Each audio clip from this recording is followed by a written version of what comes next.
বলেছিলাম না বুঝবে মাসি বেলা হলে আজ থেকে তোমার সাথে ব্রেকআপ। কেন, কি দোষ করেছি আমি? রাজি বললে ও নাকি তোমার সাথে যৌন মিলন করেছে। মিথ্যে। তাহলে রাজি যে ভিডিওটা আমাকে পাঠিয়েছে এটাও কি মিথ্যে? অসম্ভব, তোমার বন্ধুকে এক্ষুনি এখানে ডাকো। আমি উপস্থিত। এই কবে আমি তোমার সাথে এইসব করেছি?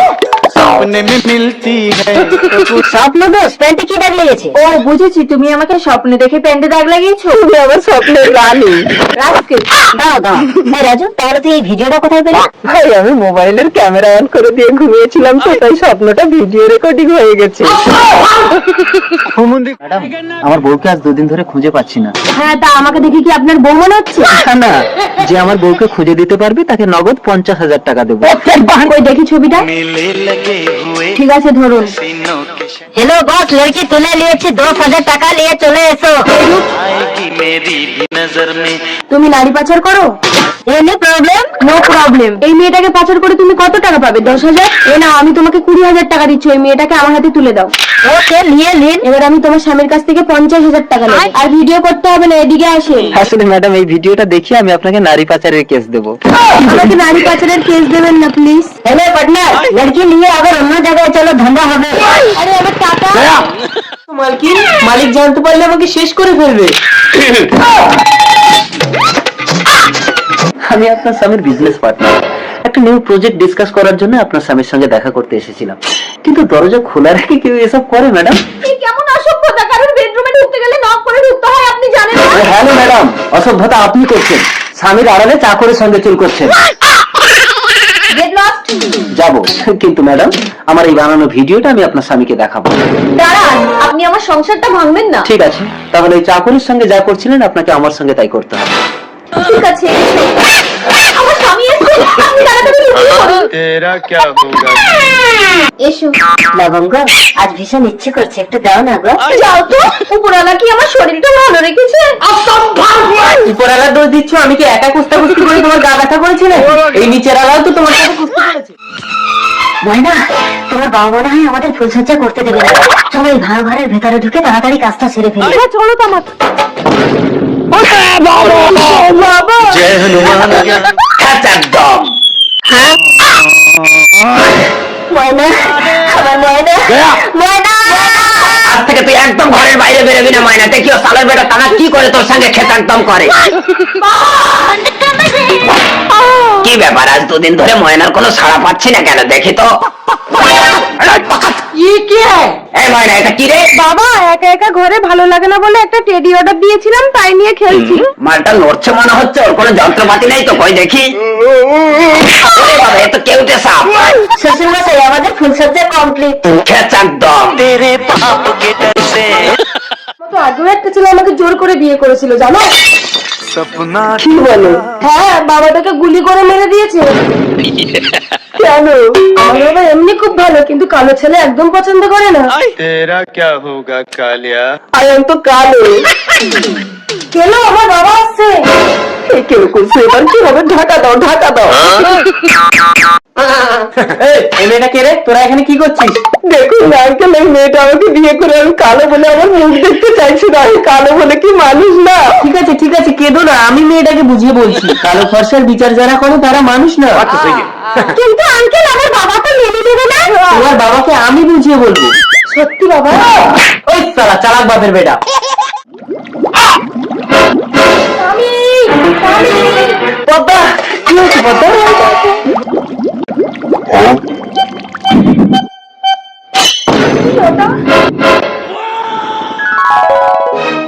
টাকার কলসি পেয়েছি পদ্মা, ধরো ধরো।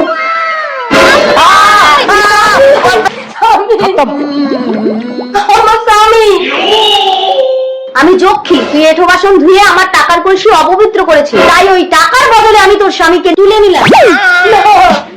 কেঁদো না পদ্মা, ভুল করলে তার মাসুল তো দিতেই হবে। पिछली गेंद तो बड़े अच्छा शॉट है ये। খেলা হবে।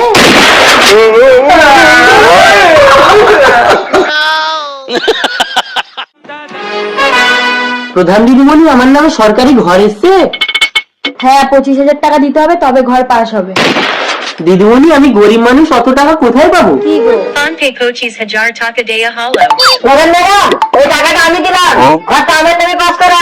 কিন্তু পাকা বাড়িতে তো হবে না, এই ভাঙা ঘরের সামনে এসে দাঁড়াও, একটা ছবি তুলে নিচ্ছি। এই এদিকে এসো, সরো সরো। ভাঙা ঘর দেখিয়ে সরকারি ঘর আমি নেবো। চারিদিকে লুটপাট হাহাকার ঠিক আছে, তাহলে ওর নামটা কাটিয়ে তোমার নামটা বসিয়ে দেবো। বসুন বসুন। আমি এখানে বসতে আসিনি, আমি আবাস যোজনা এনকোয়ারি অফিসার। এই ঘরে টাকা তো দিয়ে দিয়েছি, এখন ঘর করেনি কেন? স্যার ওই তো ঘরটা পাশে হয়েছে। স্যার নমস্কার। না না স্যার, ওটা অনেক পুরনো ঘর, ওরা অনেক বড় লোক, আমার নাম কাটিয়ে। প্রধান ম্যাডাম, আপনি কি জানেন আপনার নামে আমি এফআইআর করতে পারি? টাকাটা ধরুন। প্রধান ম্যাডাম, অন্তত এই ভাঙা ঘরে চাপানোর জন্য ওকে একটা ত্রিপলের ব্যবস্থা করে দেবেন। পেপার নিতে গেলে 300 টাকা লাগবে। চাই আজকে তার একদম ঘর থেকে বেরোবে না, আমি মুতে আসি। মুততে গেলেও আমাকে দরজা বন্ধ করে দিয়ে যায়, এত সন্দেহ করে, এই জীবন আমি আর রাখবো না। যমরাজ হাজির, তাড়াতাড়ি বল, তোকে আমি তুলে নিয়ে যাবো। যমরাজ, যদি আমার স্বামী এসে তোমাকে আমার ঘরে দেখে, আমার স্বামী এসে গেল, আরে ওদিকে না, খাটের তলায় ঢোকে। এসো স্বামী। কেমন যেন একটা পুরুষের গন্ধ পাচ্ছি। তুমি না আমাকে খালি খালি সন্দেহ করো। এই, কেরে তুই বেরো। এই, আমি যমরাজ। না, তোকে সত্যি করে বল, এই কারবার কতদিন ধরে চলছে? যুগ যুগ ধরে। সত্যি বলছি, তোর বউকে তুই সবসময় সন্দেহ করিস, ও মরবে বলেছে, তাই আমি নিতে এসেছি। ঠিক আছে, তুই যদি সত্যি যমরাজ হয়ে থাকিস তাহলে এক্ষুনি উদাও হয়ে যা। উদাও। বলটা তো সত্যি যমরাজ ছিল। স্বামী, ও স্বামী, আরেকবার ডাকবো যমরাজকে? ও বউ, আমি আর জীবনে তোমাকে সন্দেহ করবো না। শালা জঙ্গলে মুনির আশ্রমে এত সুন্দর নারী।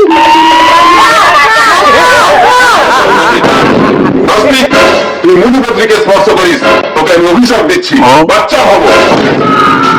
আমি তো ছোট বাচ্চা হয়ে গেলাম। এই বাচ্চা তোমার কিছু করতে পারবে না দৈবকী। ঘটিটা ধরো, আমি নদী থেকে স্নান করে আসি। আমাকে বিশ্বাস করো, আমি তোমার কিচ্ছু করবো না। আমি যেমন ছিলাম আমাকে তেমন করে দাও। ওই শয়তান।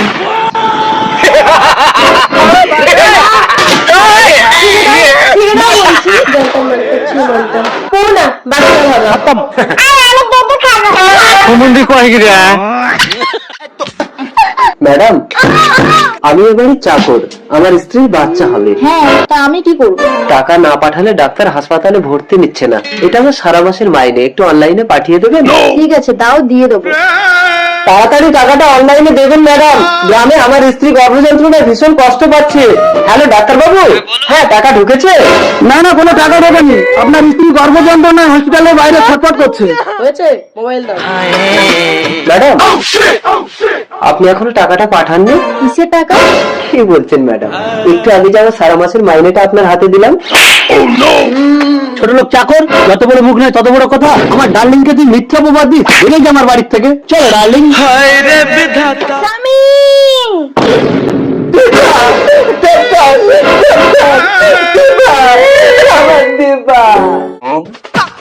কি হয়েছে আপনার স্বামী? দেখুন না ডাক্তার বাবু, বাসন মাজা বাদ দিয়ে আগে রান্না চাপ দিয়েছিল বলে একটা লাঠি মেরেছিলাম। কোথায় রাখতে পেরেছেন? সরি, আপনার স্বামীকে আর বাঁচানো যাবে না। স্বামী, ডাক্তার হয়েছেন, একটা মরা মানুষ বাঁচাতে পারেন না? আপনি আমাকে ডাক্তারি শেখাচ্ছেন? ঘরোয়া চিকিৎসা দেখবেন? কি হলো বউ, আমি মেরে জলের দুয়ারে যাচ্ছি, তুমি